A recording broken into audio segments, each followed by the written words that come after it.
Jadi aku nggak bisa cerita di sini.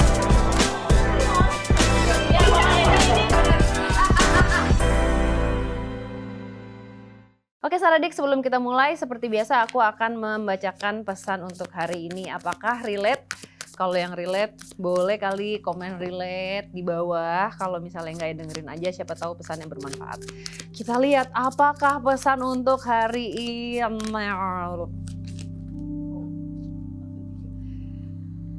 Gak apa-apa.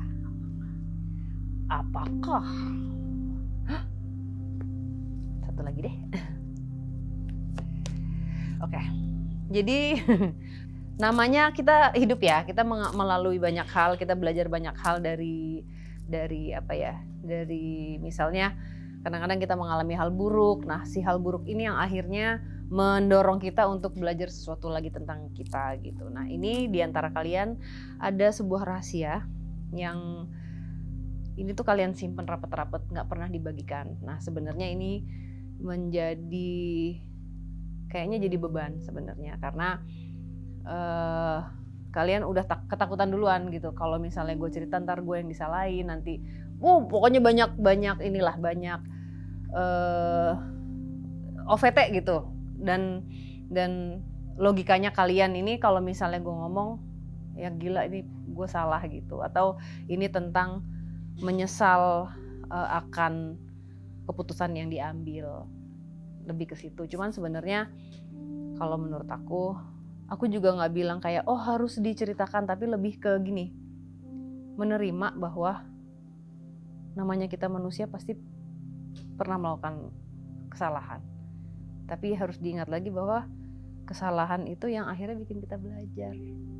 Kayak tadi aku bilang, kita tuh kadang kan suka ini ya, kayak aku juga keras kepala kagak, sebenarnya udah di depan mata gitu ya, udah dikasih tanda-tanda cuman masih aja Taurus. Jadi kayak ngotot gitu. Sampai ada satu kejadian yang akhirnya oh iya deh bener gitu. Nah itu hidup biasanya kayak gitu. Sampai udah semesta udah kesel sama kita gitu ya, kayak akhirnya kita dikasih taunya dengan caranya yang mungkin lebih bukan kasar ya, harsh gitu. Tapi kita didorong untuk akhirnya mau belajar nih, karena jawabannya ada dalam diri kita semuanya. Tapi ya itu ya, mungkin dunia sedang tidak baik-baik saja.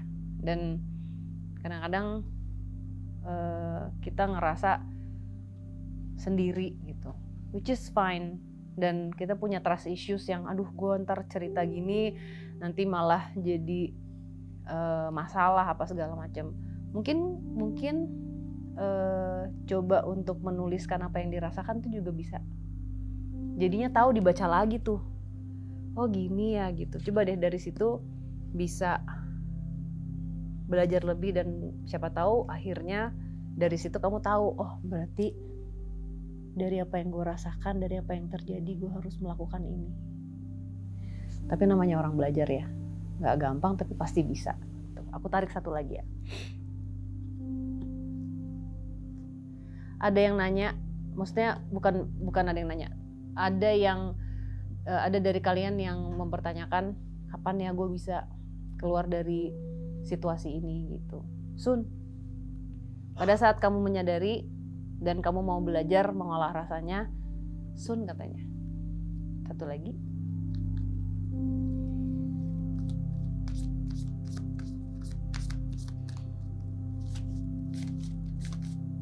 Mau keluar banyak tau gak ini?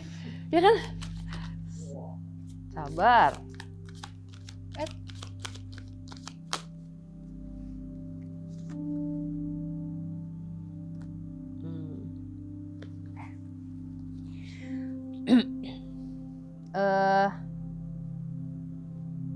Udah saatnya kita mendengarkan diri kita.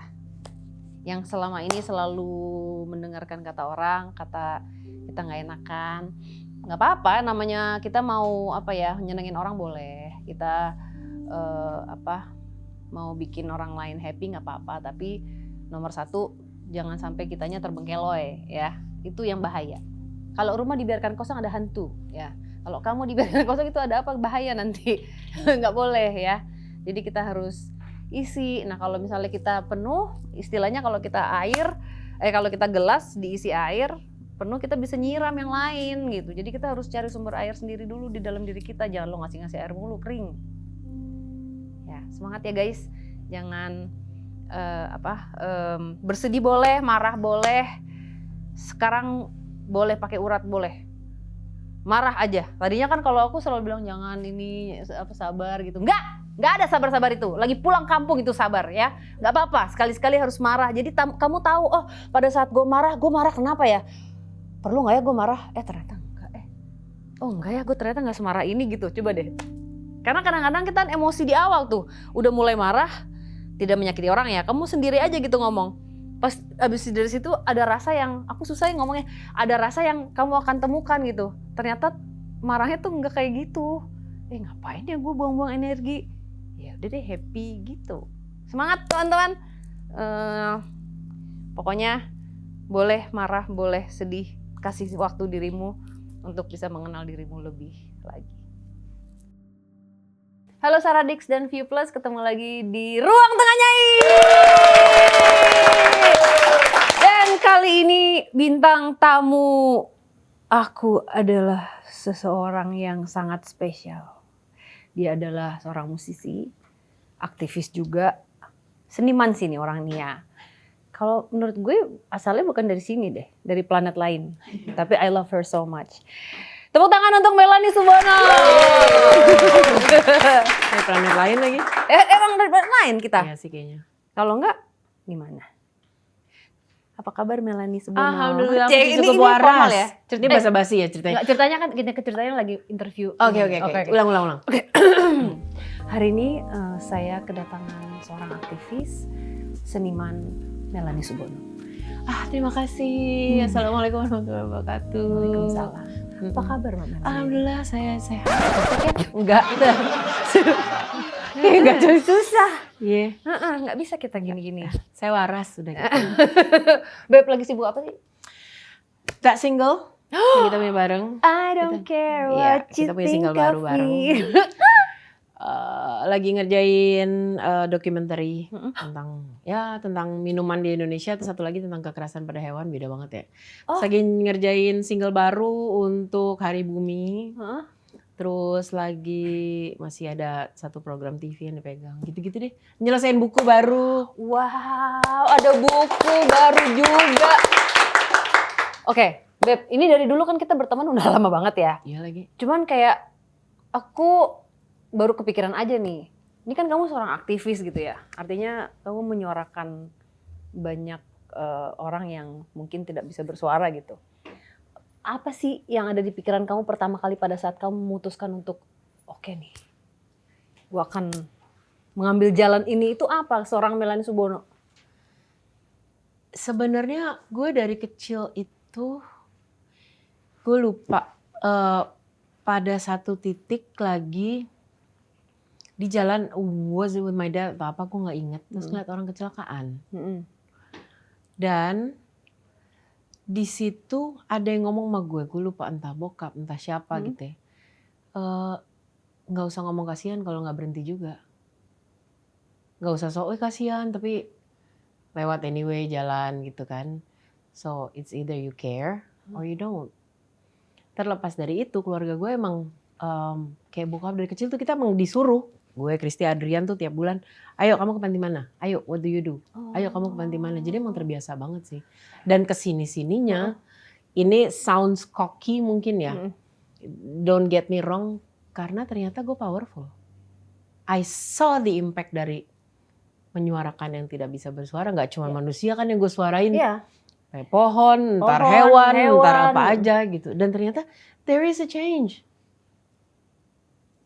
There is, and it's addicting gitu.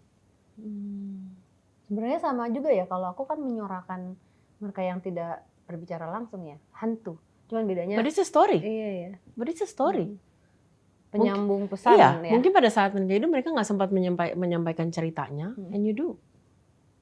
Pasti, it's good. Soalnya waktu dulu itu ya, kita tuh waktu itu pernah punya single tahun 2014 ya, 2015 aku lupa ya. Itu sebenarnya aku belajar banyak from you and you don't know this. I never sabar. Kayak apa namanya kayak kita tanpa kita sadari kita itu sebenarnya bisa membantu orang dengan bersuara. Oh ya. Membantu siapapun dengan bersuara. Dan tadinya kan kayak gue berbagi cerita di Diari Misteri Sarah gitu ya. Ini buat apa sih gitu. Kan itu perjalanan tuh dari waktu itu masih co-host di acara misteri dulu gitu. Cuman mungkin ya sebagai messenger gitu. Maksudnya pesannya tuh sama sebenarnya ya. Bener. Caranya aja beda-beda. Caranya Siapa beda. yang disampaikan beda-beda. But it is. It is. Dan pada saat menyampaikan ceritanya, di antara 10 orang yang nonton ada 1 orang yang ternyata belajar dari situ gitu. Dan itu cukup. Kayak orang suka ngomong gini, ya aku mau bantu Kamel bersuara, follower aku 10. Gue selalu bilang, you know what? Kalau follower lo 10, artinya setiap pagi lo posting sesuatu atau bangun, ada 10 orang yang pengen tahu lo ngapain. And that's enough. Daripada lo punya juta-jutaan tapi terus nggak dipakai buat hal yang bisa menyampaikan pesan. Ya juga. That's influencer. The real. That's the real influencer. Iya sih. Ya. Wow. Ini kan karena kita di ruang tengahnya ya, I have to ask this. Aku sebenarnya udah tahu, tapi kan Saradix mungkin banyak yang belum tahu. Sebenarnya seorang Melanie Subono ya, yang ini kan mengurus itu ke apa ya, kerungsingan dunia ini ya, kegelapan dunia ini gitu. Do you believe in ghost? Kamu percaya nggak sih hal-hal? Kamu percaya hantu nggak gitu? Gue udah pernah jawab nih ditanya sama dia ya. Gue terlahir dari keluarga teknokrat pertama. Habibie ngerjain pesawat, bikin apa gitu. And I'm half German yang logis-logis gitu ya.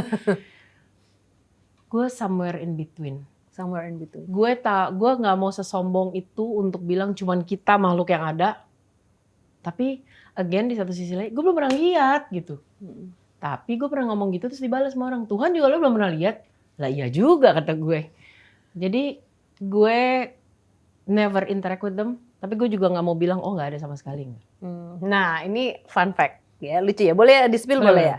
Jadi beberapa tahun yang lalu ternyata seorang Melanie Subono pernah mengalami suatu hal yang tidak bisa dijelaskan dengan logika. Apakah benar? Dia baru pindah tuh, berapa tahun itu ya? Itu it was quite long. Kayaknya baru di rumah itu baru pindah deh. Iya enggak itu tapi udah 5 tahunan ada, hampir 5 tahun ya? ada. Itu apa sih? Aku agak lupa. Cuman ada sesuatu yang terjadi. Kamu soalnya kontak aku. Jadi sampai hari ini Beb. Jadi sampai hari ini. Cuman I try to ya udahlah selama lo nggak ganggu gue gitu. Jadi rumah itu di belakang tuh kan ada kolam. Dan selalu ada keributan gitu. Atau di depan anjing kan my house is full of cats and dogs gitu ya. Dan gue percaya anjing dan kucing itu punya sense. Dan nih kan gue bisa ngobrol sama mereka gitu ya. Tapi kalau ngobrol udah ada ini, ada itu kan gue kesel ya. Nah, sampai gue nggak mau percaya nih. Sampai suatu hari bokap nelfon, nanya, Mel, di rumah kamu lagi ada pesta? I was like, hah? Mungkin buat Saradis yang nggak tahu, I'm the most antisocial person yang nggak mungkin orang gue undang masuk ke rumah. Enggak. Gue susah keluar dan gue nggak pernah ngundang orang ke rumah. Dan bokap bilang dia tahu dari tetangga yang nelfon bokap. Ketemulah apa gimana gitu. Dan itu lebih nggak masuk akal lagi. Katanya suara anak-anak kecil. Gue, anak-anak kecil di rumah gue, nggak mungkin banget kan. Ada suara dok. Iya gitu. Gue ngundang anak-anak kecil, aduh nggak mungkin banget di hidup gue. Ponakan aja enggak. Dari situlah akhirnya mulai orang gitu nggak tahu dan segala macam. Dan mulai gitu kayak berapa waktu lalu pintu digedor-gedor di kamar gitu. Jadi it is there. Cuma gue berpikir akhirnya ya udahlah. Lo nggak ganggu. Selama itu bukan hewan besar yang membahayakan hewan gue, dan gue percaya hewan-hewan gue akan ngasih gue warning if it's a bad energy. Gue merasa, tapi gue sekarang terbiasa sih Beb, kayak misalnya yang kalau ada apa gitu, misi ya sorry banget, gue kerja dulu nih, jangan berisik ya. Sudah mereka nurut aja kan, jadi fine. Saya nggak percaya terus dia bilang, kan gue orangnya gini ya, ini rumah gue tuh bagusnya begini deh gitu Beb, pohon nangka jangan. Kamu suruh memotong pohon nangka, jangan dipotong. Iya aku bilang gitu. Iya jangan dipotong apa gitu deh. Jadi kok lo ngatur-ngatur pohon gue? Iya dia marah awalnya, kenapa orang ngomong potong? Jangan Beb, susah jelasin aja. Jangan deh gitu. Tapi nggak dipotong kan sampai sekarang? Potong. Bohong. Jadi gini Saradik, sebentar. Fun fact, bodo amat ntar yang edit pusing. Jadi gini, I'm friends, good friends, best friend with her for so long. Lo bisa lihat kan ya, dia dunianya seperti apa dan gue aktivisme ya. Jadi suatu hari kita jalan di Sudirman. Abis nyanyi apa-apa gitu ya. Gue nyetir, lo nyetir apa aku nyetir sih? Aku nyetir lah kalau gak salah gitu ya. Terus Sudirman tuh lagi mau dibangun-bangun MRT dan segala macam gitu tuh. Jadi gue gini, kan pohon-pohon ditebangin ya. Terus tiba-tiba seorang Sarawinya itu ngomong begini, ya Allah Beb, karena selama ini kan gue berusaha ngomong tentang climate change dan dunia dan segala macam, kayak mental gitu. Tiba-tiba dia ngomong, ya Allah Beb, ini pohon-pohon dipotong segala macam. Gue yang, ih gila, akhirnya omongan gue masuk ya ke dia ya, gue mau bicara soal alam. Dia ngomong gini, ini kunti-kunti mau tinggal di mana? Bukan itu poin gue. Kan sama itu kan. Gak gitu POV-nya. Gue gak peduli kunti lo tinggal di mana. Cuman Dia lagi mikirin alam dan banjir. Dia mikirin kunti tinggal di mana. Nggak, cuman kalau dipikir lagi ini semua berkesinambungan ya kan. Semuanya itu ekosistemnya sebenarnya berputar loh. Makanya buat kalian-kalian yang suka nebang pohon apa segala macam itu harus mikirin juga. Ada sosok makhluk-makhluk yang tinggal di sana udah ratusan dan ribuan tahun. Itu mereka mau kemana? Kalau misalnya pun ditebang tetap ya pindahlah kali ke rumah lo. Bisa, ya kan? Mana itu kunti-kunti yang di Sudirman? Kok kantor-kantoran? Coba, pasti banyak. Coba boleh komen yang kantornya di daerah situ mungkin ada gangguan. Coba gue pengen tahu deh. Ada nggak yang aneh-aneh terjadi di kantor? Itu mempengaruhi loh juga. Itu kan makhluk. I just thought that you finally understand about climate change. Gue pikir akhirnya dia peduli sama gue. Terus dia mikirin si kuntinya. Kan sama ternyata Iya, sebenarnya. Beb, tinggal di mana ya? Bodo amat kata gue, dia mau tinggal di mana. Tapi Beb, ini kan kayak lucu ya ngomongin si kunti-kunti ini. Aku kan selama penelusuran itu ketemu kebanyakan cerita tentang perempuan gitu ya, sosok-sosok perempuan ini waktu itu ya biasanya ada dari zaman Belanda, zaman Jepang, bahkan ada yang tahun 90-an juga ada gitu. Nah, kebanyakan dari mereka itu pelecehan. Oh, ya. Jadi mereka mengalami hal buruk yang pada saat itu mungkin satu-satunya jalan untuk mereka bisa hidup mereka ngikutin, nggak ada jalannya gitu ya. Nah aku dulu kalau misalnya dengar cerita dan menyampaikan cerita itu tuh di kepala aku tuh kayak oh ya kan zaman dulu, ya kan zaman perang, ya kan gitu. Tapi ternyata kemarin itu aku interview salah satu perempuan gitu ya. Pas pada saat cerita aku ngelihat dari matanya dia. Kejadiannya itu pada saat dia masih di sekolah oleh gurunya sendiri.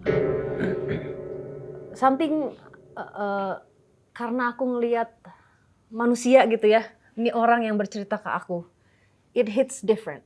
Ya. Dari mata dia, cara dia ngomong, menceritakan traumanya dia itu kan bukan suatu hal yang gampang ya, Beb ya. Dan kamu kan mungkin juga menangani hal ini ya, banyak ya. Itu sampai hari ini kejadiannya sebenarnya gimana sih Beb? Apakah memang separah inikah sampai hari ini? Banyak perempuan-perempuan yang dilecehkan dan ya udah kayak nggak bisa apa-apa gitu. Sebenarnya first of all ya itu emang berat banget sih, itu makanan gue sehari. Gue sekarang psikolog lagi. Ke psikolog ya karena bukan urusan apa ya, gara urusan Rumah Harapan, ngurus gini-ginian. Karena gue lama-lama kena mental sih. Karena lo kebayang gak sih pagi handphone gue satu pelecehan, yang kedua wah kucing ditusuk, habis itu yang ketiga ini like daily. Gue yang kadang yang gitu kan, I need an output juga gitu. Tapi pelecehan itu memang sering terjadi, dan kalau lo bilang guru apa sih ya macam, memang pelecehan itu kayak sekian persentase yang sangat tinggi memang dilakukan oleh ring 1. Kalau tadi kan ngomong gurunya ya, pelaku kekerasan mau itu mental, mau itu sexual abuse, mau apapun emang biasanya ada di ring 1. Di ring 1. Makanya kita sering banget kan dengar pengajar agama mereka lah, guru lah, paman. Di Rumah Harapan itu kan 2025 akhir, ini yang lumayan bikin gue kena mental, kita menambah satu divisi kan, 2 sebenarnya. Cuman salah satu divisinya itu adalah pelecehan seksual atau rape or whatever untuk balita. Dan gak sekali 2 kali itu dilakukan paman, ayah kandung. It happens. Sementara kalau kita dengar sebenarnya cuma ada 2 hal ya yang bikin orang kita itu suka males melapor, itu adalah atau ngomong atau speak up, malu atau takut disalahin. Karena kebanyakan begitu ya. That's like the most basic alasan. Tapi nggak, sebentar, kalau misalnya melaporkan juga gitu ya, apakah akan diproses langsung atau itu kan kadang-kadang juga sulit gitu? Memang kadang-kadang sulit karena gini. Pertama ada 2 tingkat kesulitan. Yang pertama untuk yang melapor harusnya by the law diproses. Tapi ada 2 hal yang bikin kadang-kadang mundur. Pertama, ngelapor itu kan kita nggak cuma ngelapor, Beb. Apalagi kalau kita ngomong kekerasannya seksual ya. Yeah. Kita harus mau difoto ya dengan visum dan ini dan itu. Dan yang suka menekan kita keluarga. Malu. Udahlah kita pindah aja. Udahlah maafin. Masa kita mau nyerang paman kita sendiri. Aduh, apa kata tetangga? Orang kita kan masih hidup di negara apa kata tetangga. Itu first. Kedua, gue tidak membenarkan at all. Ini salah ya. Tapi mungkin lama-lama juga kesel. Sekian persen, hampir di atas 60%, laporan yang berhubungan dengan kekerasan seksual terutama yang dilaporkan ke polisi. Setelah diproses panjang, proses itu kan juga nggak gampang. Ditarik lagi sama pelapor sendiri. Malu, takut disalahin. Itu kan tidak sekedar ngelapor, Beb. Let's say kita diperkosa atau kita dilecehkan. Kita kan harus ngomong detail. Tangannya masuk vagina saya, kayak gitu kan. It's not easy seperti itu. Dan kadang-kadang masih ada beberapa hal yang nggak kayak di luar negeri. Kayak kita ngomong confidentiality. Kita mau, nggak usah gitu, kita udah dewasa. Kita nggak ngomong ke orang nih mau cerai. Keluarga belum tahu. Tahu dari TV, siapa yang ngomong? Orang pengadilan sendiri. Ya kan, nggak semudah itu juga ngelapor, malu, ya kan, dan bacot orang kita kan suka gitu. Kok bisa sih sampai begitu? Kok bisa sih sampai begitu? Gimana? Gue udah dilecehkan gitu. Sama ini yang aku sering kemarin itu baca di mana ya? Jadi yang disalahin perempuannya kayak ya salah sendiri pakai baju kayak gitu. Iya. Nah, itu. Kemarin tuh sempat ada pameran I think ya. Jadi dipasanglah foto-foto baju-baju dan atribut dan makeup dan apapun yang dipakai oleh korban-korban perkosaan. Rok panjang, banyak orang pakai cadar juga diperkosa. It's all about mentality yang ngelihatnya aja. Mau pakai baju full juga kalau ngelihatnya selangkangan ya selesai, otak lo jorok mah jorok aja. Makanya mungkin banyak perempuan-perempuan yang takut bersuara karena ya itu karena dianya disalahin itu sih. Dan makanya kalau lagi pendampingan yang bolak-balik kita omongin adalah it's not your fault. Sekalipun lo pakai rok mini, sekalipun itu suami lo, lo bilang lagi gue lagi nggak mau, stop. Itu adalah perkosaan kalau tetap dilanjutin. Itu kan. Itu nggak ada hubungannya dengan apa yang lo pakai, nggak ada. Bahkan banyak yang pasangan suami istri merasa sebenarnya diperkosa cuma buat dia itu berbakti. It's wrong. Gitu. Jadi dan memang banyak stigma atau hukum atau aturan kita yang memang belum segitu berpihak pada perempuan. Tapi memang perempuan sendiri juga harus. Tapi lucu ya, maksudnya gini, kayak kemarin aku penelusuran ada ketemu sosok namanya Ida gitu ya. Dia mengakhiri hidupnya sendiri, dia hamil di luar nikah, iya salah dia gitu. Tapi dia cerita bahwa ibunya sendiri yang kata-kata ibunya mungkin dari POV-nya ibu mungkin dia tidak bermaksud untuk menyakiti anaknya, tapi dia tidak menyadari yang keluar dari mulutnya itu adalah ucapan yang menyakitkan untuk seorang anak. Karena kan ngeliat gini, ini ibu gue, maksud dia ngomong kayak gitu. Nah itu kena mental dia. Akhirnya dalam keadaan dia mengandung, dia mengakhiri hidupnya. Itu kan maksudnya kita ngomong antara perempuan-perempuan ya. Berarti dari zaman dulu sampai hari ini kan perempuan menguatkan perempuan gitu ya. Tapi sekarang udah nggak gitu, Beb. Perempuan juga yang kalau kamu lihat sosial media sekarang. Banyak bully deh, kita nggak usah ngomong sexual abuse deh, bully yang ribut, yang menghina perempuan sampai kadang-kadang perempuan sama perempuan kan yang videoin pun perempuan, yang upload perempuan. Ingat nggak pas pertama kali aku ngajak kamu cantik itu aku, Karena aku bercerita soal itu. Karena sekarang yang banyak menghajar perempuan, ya perempuan juga. Itu perempuan dan perempuan gitu loh. Dan kadang-kadang memang kita hidup di era yang standarisasi kita tuh kalau mungkin dia tadi oleh orang tuanya. Sekarang pada saat kita kita nggak digituin sama orang tua kita, tapi lingkungan bikin kita merasa gitu. Gak usah kayak gitu, Beb. Di dunia seni aja, di dunia keartisan masih banyak kan yang kita tahu pakaian dia, kok lo nggak pakai merek ini sih? As if itu sebuah stamp yang kalau lo nggak pakai itu, lo nggak oke, lo nggak asik. Ingat nggak pertama kali aku ngajak kamu cantik itu aku, itu kan aku banyak suka bekerja di trafficking dan slavery ya. Itu ada seorang anak, aku lupa kayaknya akhir SMP atau awal SMA, dia menawarkan keperawanannya in barter of iPhone terbaru. Sebegitu kerasnya lingkungan menekan kita gitu. Beb, kita alhamdulillah kita mau terapi, kita mau perawatan bisa dapat endorse. Aku selalu ngomong sama teman-teman, lo kebayang nggak? Tidak semua follower kita punya uang. Berapa banyak sering kita lihat di berita perempuan ya karena mungkin pengen kayak kita atau pengen siapapun yang dia follow, dia datang lah tuh ke klinik yang botoksnya 30.000. Menurut Ngana itu apa isinya? Terus akhirnya rusak, akhirnya apa? Salah, oh tidak.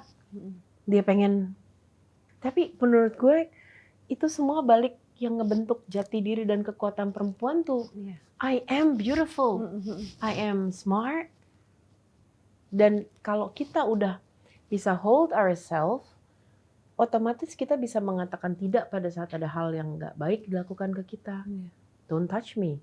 Karena kita nggak dapat pelajaran itu, Beb. Di luar negeri, beberapa sekolah dari kecil tuh udah ada lagu-lagu kayak yang don't touch this, don't touch here. Itu kan di sini nggak ada sama sekali. Ada. Apa anak kecil nyanyi lagu cintaku? Anjir lo anak 3 tahun, apaan lo tahu cinta? Underage marriage. Ini fun fact ya, fun fact yang tolol banget sih. Ini underage marriage tapi it's still happening sampai hari ini. Still happening dong. Dong lagi gue ngomongnya. Oh iya, tidak jarang anak dari kecil udah, oh ntar kamu mau pengusaha ini. Niat orang tua supaya ekonomi mereka membaik one day. Tidak sekali 2 kali juga anak itu dinikahkan, anak 12 tahun, 13 tahun, mungkin baru mens pertama kalinya, dinikahkan dengan siapa mungkin yang dianggap sama keluarganya whatever, ya karena bapaknya selama itu punya hutang. Tapi itu jatuhnya human trafficking juga dong ya? Yes, tapi sekarang terus kita mau ribut. Bapak ibunya kok yang nganterin? Ngomong apa gue? Iya juga. Ya kan? Fun fact, stupid fact kalau gue nyebutnya. Anak umur 16 tahun secara hukum dianggap dewasa. Sekarang kalau nggak salah undang-undangnya diganti jadi 18 atau 19 gitu. Sekarang 18. But kalau lo ke mart-mart itu mau beli rokok atau beli alkohol atau beli kondom berapa umurnya? 21 bukan? 21. Lo kira-kira aja. Masa? Berarti hal paling dewasa dan paling bahaya dilakukan di negara ini adalah merokok. Bukan nikah muda. Bukan punya anak. Itu kan aja udah aneh, Beb. Cuman makanya kan kayak kalau misalnya ini ya, dari POV aku ya. Tapi kita mau berharap sama mereka yang lebih berkuasa dan punya suara. Sebenarnya bisa lebih bersuara sebenarnya, tapi kan tidak digunakan dengan baik ya. Jadi kita tidak bisa berharap apa-apa. Jadi mungkin dari seorang Melanie atau aku, kita nggak mau berharap ke yang atas-atas, tapi lebih ke personal kali ya. Untuk orang-orang yang masih mau belajar, mungkin orang tua atau maksudnya yang punya anak-anak masih kecil-kecil atau siapapun kalian di sana, mau laki-laki mau perempuan, kalau menurut aku sama aja. Belajar mengenal diri ya kali ya dari situ. And love yourself. Kita berdua pernah ada di posisi yang sekarang belum bisa bacot begini. Iya kan? Kita pernah ada di posisi itu. Dan akhirnya apa? Kita nggak akan bisa jadi apa-apa before we love ourselves. Tapi jangan dikira pelecehan hanya terjadi pada perempuan. Lebih kasihan kalau pelecehan terjadi pada laki. Look at Johnny Depp. Sehina apa dia bisa ngomong gue dilecehkan oleh Amber Heard. Itu kan wah itu ke kantor polisi mah lebih hina lagi deh. Laki, Mm-mm. kok bisa dilecehkan? Iya. Sama. Itu kan kalau menurut aku ya, the terjadi karena there are people yang merasa dirinya lebih superior dari kita. Iya. Then why it happens? Karena ada orang yang memang terlihat lebih lemah. Kita di SD deh, Beb. Pasti ada satu anak yang kerjanya kita toyor-toyor, suruh beli teh botol ke warung, suruh Aku apa enggak. gitu. Gua ada. Ya Atau maksudnya paling aku nggak nggak kita pernah suruh, nyuruh. atau paling nggak kita suruh lu belajar sini gue nyontek. Pasti yang kepilih jadi anak itu apa? Anak yang kelihatan lemah kan. When do we stop? Iya. Pada saat dia bisa ngomong, gue nggak mau lagi diginiin. That yang harus kita tanemin ke kita. Harus belajar punya batasan boundaries ya. Boundaries. Iya sih, karena emang dari dulu tuh kayak mungkin itu ya, kita tuh tadi relate sama apa yang kita pakai, apa yang kita bawa itu seolah-olah menjadi status atau nilai lebih untuk diri kita, padahal tuh enggak sama sekali. Ini adalah bonus ya, ini semua bonus. Kita we take care of it, of course ya, tapi bukan menjadi nilai pakem untuk our soul. Ya betul. Karena lupa itu kan, Paula waktu bilang, banyak orang yang lupa bahwa kita ini jiwa yang punya kulit, bukan kulit yang punya jiwa gitu. Kita nih sebenarnya kan being. Yeah, we're a being, we're a soul gitu. We're a soul. Toh kemarin itu pas undang-undang TPKS, tindak pidana kekerasan seksual, itu kan lama banget baru disahkan. Itu yang banyak against siapa? Perempuan. Oh, aneh kan? Karena masih banyak orang yang stigmanya adalah lo apapun itu gue harus berbakti. Banyak orang yang ikut kampanye atau aksi misalnya perempuan gitu. Ya dia pulang diapain gitu sama lakinya gitu, atau lakinya nikah lagi, ya dia tetap ngangkut. I believe perempuan itu harus punya their own power. Buat gue perempuan punya penghasilan sendiri itu penting. Gue nggak ngomong nominalnya ya. But that gives you sense of self pride gitu. Lo harus punya penghasilan sendiri. Lo harus bisa berkata this is okay, this is not okay. Tidak mudah emang di negara kita yang kita ke OB/GYN aja, orang tua kita nelfon mesti dilaporin, ini anaknya tadi begini gitu. Yang harusnya confidential aja tuh tidak terjadi di negara kita gitu. Itu juga another whole story itu. Untuk kita bisa mendorong semua undang-undang bisa lebih pro perempuan, kita butuh lebih banyak perempuan di dalam sana. Sekarang perempuan dijadikan syarat harus sekian % di setiap hari, kayak syarat doang. Beb, aku pernah ke PBB berbicara waktu itu tentang perlindungan buruh migran perempuan segala macam. Yang datang hampir semua laki dari Indonesia, yang mewakili suara perempuan di dalam tuh laki. Aku nggak underestimate laki ya, but it needs perempuan untuk bisa berbicara. Laki tahu apa tentang rasanya menstruasi dan kita harus kerja misalnya. Iya kan, dia cuma bisa bilang sakit, perempuan nggak boleh. But you cannot tell menstruasi itu tuh rasanya ini, apa segala macam. Wah banyak banget sih Beb yang mesti dirombak. But I believe semua dari perempuannya dulu. Dari diri kita ya, sebenarnya. Iya, perempuannya harus banget. Self pride-nya harus ada, sekecil apapun. Lo harus punya kegiatan lo sendiri. Iya. Harus. Mungkin nggak ngasih, tapi lo harus punya kegiatan lo sendiri. Lo harus punya hobi lo sendiri. Iya, harus menemukan apa yang kita suka gitu. Iya. Syukur-syukur lo punya penghasilan sendiri. Iya. That's for your own. Harus punya tabungan ya. Iya. Harus punya tabungan sendiri ya. Beberapa pun itu nominal, tapi perempuan harus punya sendiri. Kayak amit-amit kalau misalnya, kan kita nggak pernah tahu hidup ya. Terjadi sesuatu bisa mengambil langkah gitu. Iya. Walaupun misalnya banyak pertimbangannya, tapi paling enggak kamu punya tabungan untuk kamu bisa ngerasa aman. Betul. Ini Rumah Harapan ada ini nggak sih, Beb? Kayak kamu ada tempat rehabilitasinya nggak sih untuk mereka? Sejak aku buka divisi itu sekarang kita punya rumah singgah 2. Oh, ada 2 rumah singgah? Iya, tapi kita nggak akan ngasih tahu itu di mana. Iya, karena terakhir tahu itu ada 2 bayi ditinggal di situ. Yang terakhir masih bener-bener masih hitungan hari apa jam kali. But ekonomi gimana Beb? Iya kan gitu. Iya, kita punya beberapa bayi sekarang. Mau apa gitu? Ditinggal gitu? Ditinggal. Yes, tadi malam aku kan biasanya sehari posting 2 apa 3. Tadi malam kita posting 1 yang ini anak terakhir lihat ibunya umur 3 bulan sampai sekarang ibunya nggak ada kabar gitu. Or red babies atau korban perkosaan yang orang terdekatnya sehingga dia nggak mungkin bawa pulang ke keluarganya, mau apa manggilnya. Orang keluarganya juga malu, janganlah malu bilang ntar tetangga nanya siapa atau kamu belum bersuami. Ntar iya saya harus jelasin ini siapa. Oh banyak banget deh makanan harian itu. Enggak tuh, kalau aku kan kayak dengar cerita kan, kalau kita penelusuran ada cerita gitu ya, maksudnya ini waktu zaman perang dulu dia diculik, terus akhirnya jadi pekerja seks paksa waktu zaman Jepang. Itu tuh kayak di pikiran kita kan itu terjadi di tahun 40 atau 1920, zaman mundur lagi gitu. Dan aku sering banget ngomong dan memang sebenarnya kayak ini tuh masih terjadi sampai hari ini. I think the main problem sebenarnya ekonomi kali ya. Pasti berhubungan. Beb, ada pabrik bayi. Bener nggak kata gue? Ada pabrik bayi Di sebuah tempat di Jakarta. No I haven't been in way. touch with it for 2-3 years. Gue gak tahu masih ada apa enggak. Dan pasti siapapun ini tidak akan pernah mengakui itu ada. Tapi kita tahu ada. Jadi itu it's a house.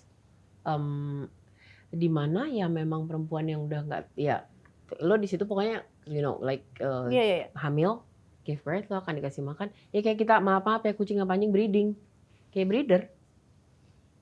Terus dijual? Atau disewakan buat yang minta-minta. Nggak mau yuk. Ngerti kan kenapa gue ke psikolog?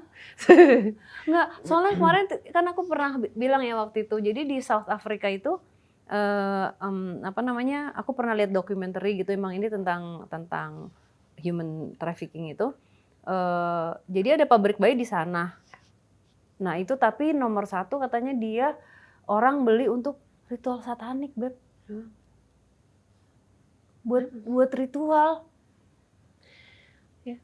Itu kan kayak kita dengar ceritanya yang kalau di DMS tuh, oh iya ini untuk dia ritual satanik emang menumbalkan anaknya, tapi ini the real kayak, tahun 2020-an kayak gini. 2026 aja nyebut kata perbudakan tuh kan nggak cocok nggak sih, kayak nggak inline sama tahunnya. Perbudakan tuh masih ada. Perbudakan dari Indonesia kita tuh masih ada ya di daftar keberapa puluh, masih Indonesia masih masuk gitu. Perbudakan itu pas gue masih bertugas di slavery itu kayak 3-4 tahun yang lalu, itu ada anak umur 3 tahun. Dia mungkin orang tuanya berangkat menjadi buruh migran, anaknya daripada nggak atau nggak berdokumen atau apa, ya udah anak kecil suruh menjadi kebun atau apapun. It happens, dan slavery dan everything. Anak-anak yang polos yang gue pengen berangkat karena gue pengen kasih makan keluarga. Terus sampai sana lo dijual, mau apa? Terus sekarang agen-agen itu kan masuk juga lebih pintar. Ada yang berkedok jadi orang deket, ada yang berkedok jadi apa. It happens, memang it happens. Kamu katanya ada ini ya Beb sekarang, apa namanya, ada tempat-tempat untuk misalnya ada orang yang mengalami kekerasan misalnya, atau misalnya kayak tadi mungkin ada di situasi yang gue nggak tahu nih harus kemana gitu. Kamu katanya ada. Jadi sekarang tuh ada nih gue tadi biar spellingnya nggak salah ya. Iya. Jadi ada satu web namanya carilayanan.com. Jadi itu kayak directory. Kayak directory. Jadi kalau masuk tuh ada ini layanan ini untuk curhat sampai ke LBH pun ada di situ. If you can go there, you'll find any phone number, bisa ada di situ. Tapi gue mau nyaranin juga karena kadang-kadang pada saat kita di abuse, kita ditawan, kita apapun, handphone kita kan dimonitor nih. Pada saat handphone kita dikontrol sama abuser kita, kamu cari potbunga.com. Potbunga.com. Cari potbunga.com. Basically pemerintah sekarang tuh udah bikin ya, kalau di setiap kampus tuh ada namanya PPKPT. Itu tuh untuk kampus-kampus. Jadi kalau lo dibully, lo dilecehkan, dengan lo tahu lama sekali dari peraturan sampai itu semua ada sosialisasi. Tapi harusnya kalau itu kejadian di kampus atau apapun bisa nanya sih ke kampus terdekat PPKPT. Kalau nggak cari potbunga.com. Oke. Kita nggak akan pernah ada bosannya mungkin berbagi cerita ya kayak gini ya. Dan berharap dengan kind of my life now. Maksudnya dengan misalnya ada yang nonton, ada 11 orang yang nonton, ada 1 orang yang bisa dapetin sesuatu dari sini, kita udah seneng banget. Iya. Apalagi kalau misalnya ada orang-orang yang kadang-kadang suka kirim pesan ke aku juga.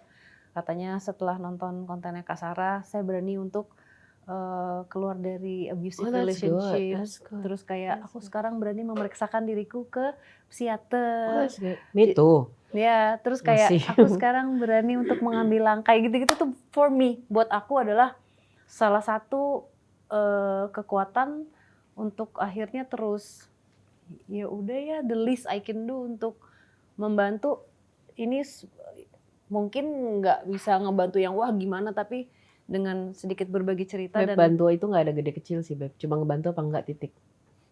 Berbuat atau enggak. Kayak tadi aku nanya, why you doing that? Cause I'm powerful. Itu kan powerful, Beb. Dan kadang-kadang kita di luar sana cuma butuh ngerasain, oh ya, kayak denger afirmasi cerita orang lain, oh iya ya, it's okay ya. They just need that. They just need that. Beneran deh. Banyak banget yang sampai hari ini probably cannot sleep, masih harus tinggal di tempat yang sama, nunggu malam, kalau udah malam ketakutan, atau rumahnya kosong, ibunya mesti ke pasar. Anjir nih rumah kosong nih, dengar pintu, artinya ada saatnya nih gue bakal diapain. Yang ternyata om gue, kakek gue, tetangga gue, they need kekuatan. Ya. They need kekuatan. mungkin tugas kita hanya mengingatkan banyak orang untuk mencari kekuatannya dalam dirinya. Ya, dan bahwa anything happen, it's not your fault. Itu sih. That's not your fault sampai itu kejadian. Nggak ada orang yang punya hak untuk ngelakuin itu ke kita. Ya. Ini our body, our temple. Yap. Kamu ada pesan nggak Beb buat Saradix atau semua teman-teman di luar sana? Buat teman-teman yang di luar sana, you know what? You're beautiful. Every human being, laki, perempuan, apapun warna kulit or whatever, you're beautiful, you're smart. Ingat, apapun yang kejadian, it's not your fault. Tidak pernah itu kesalahan kalian. Salahnya adalah di orang yang melakukan. Jadi jangan pernah takut. Dan pada saat, I know it's bullshit kedengarannya, butuh power. Tapi kan di sini nanti akan dikasih tuh nomor-nomor atau web untuk just go scroll siapa yang bisa gue hubungin dan speak up, karena pada saat kita speak up biasanya akan ada orang-orang lain yang akan speak up karena ngeliat kita. Yeay. Makasih loh. Ya nama gitu deh aku tuh. Seru ya. tapi ya nggak akan ada habisnya, cuman kayak sekarang aku tadi barusan aku ngeliat Ida di sini tadi. Terus aku ngeliat ada si gadis. Kayak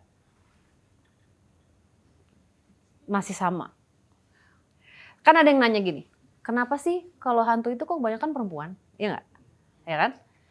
Dari dulu, tapi memang iya. Why? Karena dari zaman dulu itu kan perempuan yang terus banyak memendam, tidak punya pilihan lah. Dari zaman kerajaan dulu aja gitu. Sebuah kerajaan membawa putrinya untuk dinikahkan ke raja ini untuk perpanjangan kekuasaan politik negara lalalala. Pilihannya apa? Nggak punya. Dia mengabdi sebagai princess di kerajaannya, nggak punya suara. Sebenarnya dia mencintai orang lain, tapi dia harus menikah, kayak gitu loh Beb. Jadi dari dulu memang mungkin kalau dulu bisa dibilang ya pilihannya dia untuk bisa survive hidup ya mengikuti gitu kan. Karena there's no other choice. Cuman jadinya kayak terus turun-temurun terus untuk tidak mengungkapkan gitu. Karena kalau misalnya perempuan bersuara itu artinya ngeberontak. Artinya tidak patuh. Hal yang sama kalau laki yang lakuin iyalah di laki. Kalau perempuan gak boleh dong. Kenapa? Ya kamu perempuan. Seolah-olah menjelaskan itu kan. Nah itu. Like, that's not a Jadi reason. itu banyak yang akhirnya dia tidak secara selama dia hidup dia tidak mengolah rasanya dengan baik. Pada saat dia pass dia menyimpan banyak hal yang akhirnya jadi nyangkut. Itu jawabannya itu sebenarnya. Gitu. Hopefully. Jadi kunti-kunti di Sudirman apa kabar ya Beb?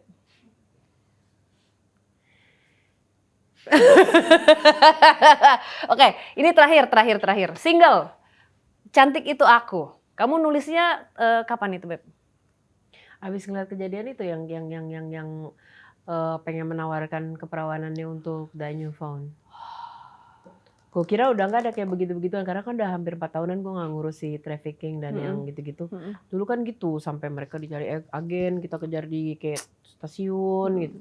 Gue pikir udah loh, ternyata nggak. Dan kalau kita tanya ya mereka gitu ya, karena gue ya itu nggak cantik kalau nggak putih, nggak keren kalau nggak pakai iPhone terbaru, you know, those standard living yang kita bentuk, Beb, kadang.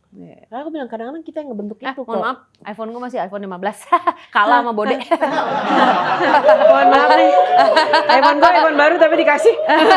Iya kan? Iya. Coba kita sampai rusak. Iya emang. Sampai rusak, sampai Tenang, gue bukan cuma sepatu yang dilakban, handphone gue lakban. Iya, inget kacamata, inget gak? Iya. Lu sebel kacamata. Iya. Oh ya itu. Iya. Standarisasi itu Iya. dan gue pengen ngomong Cantik Itu Aku, makanya kan di video klipnya ada yang baru kemo botak, ada yang oversize, ada yang everything. So come on, Iya. everybody cantik kok. Iya. Lo bayang nggak kalau Semua semua mukanya cantik. sama juga nggak seru. Iya. Dan balik lagi, lo pasti, lo yang siapapun yang nonton hari ini, dan kalau lagi dengar kalimat ini tiba-tiba ngomong ya lo mah enak mukanya begitu segala macam ya. Sekarang kasih tahu di komen atau siapapun ya kelebihan lo apa. Gue yakin lo punya kelebihan yang kita nggak punya. Iya. Yakin gue. Kalau cantik di kulit ya itu ya, maksudnya itu kan adalah gini. Sebenarnya kalau misalnya kulit ya kita, ya karena kita sayang sama diri kita, jadi kita ngejaga, kita rawat deh tuh, ya kan? Kan misalnya mahal treatment, sebenarnya itu permasalahan gini, Beb. Ada yang bilang gue sebel banget nih, kadang-kadang suka denger, iyalah duitnya banyak, lalala gitu kan, treatment, terus iyalah badannya kecil ya perawatan. Hey, gue tuh suka makan ya, tapi karena usianya udah segini, gue otomatis jaga makan supaya apa? Pengennya kan hidup sehat ya, maksudnya biar yang kebutuhannya tercukupi. Itu kan sama dengan gue menjaga. Terus apa? Olahraga, gue jalan kaki di GBK 8 kilo. Mohon maaf, Pulang-pulang jajan. enggak, Oh ya. muntah, Beb. Oh iya. Iya, kan lambung. Tapi nggak harus mahal sih. Tanya dia tipe yang perawatan. Gue tuh sampai sekarang diseret kemana-mana kan nggak berhasil ya. Gitu. Nah gue kalau mau mikir ya itu nenek moyang kita perawatan umurnya pada lebih tua malah ya. Kagak pakai ada klinik-klinik. Mereka pakai herbal. Bagus, lidah buaya, Iya. pakai apa? Kemiri. Gue sampai sekarang minumnya apa? Kencur. Mau vitamin nggak ada tuh gue yang bertablet-tablet sampai di kotak-kotakin gitu. Kagak ada, minum kencur, minum kunyit. Come on, it's just do it lah gitu. Iya, Gak usah kebanyakan alasan. Kalau misalnya emang mau merawat pasti ada jalannya kok. Ya, true. Gitu. Astagfirullahaladzim. Beb, lagu gimana, Beb? I don't care what you think of me. I don't care karena Cantik Itu Aku. Jadi yang nyanyi itu ada Melanie Subono, terus Widi. terus dia, terus Via Velo sama Pia Utopia. Tuh, nanti dengerin Cantik Itu Aku. Terima kasih Saradix. Kami di sini tidak ingin memaksakan apa yang kami percaya untuk kalian percaya. Kami di sini hanya ingin berbagi cerita. Dadah.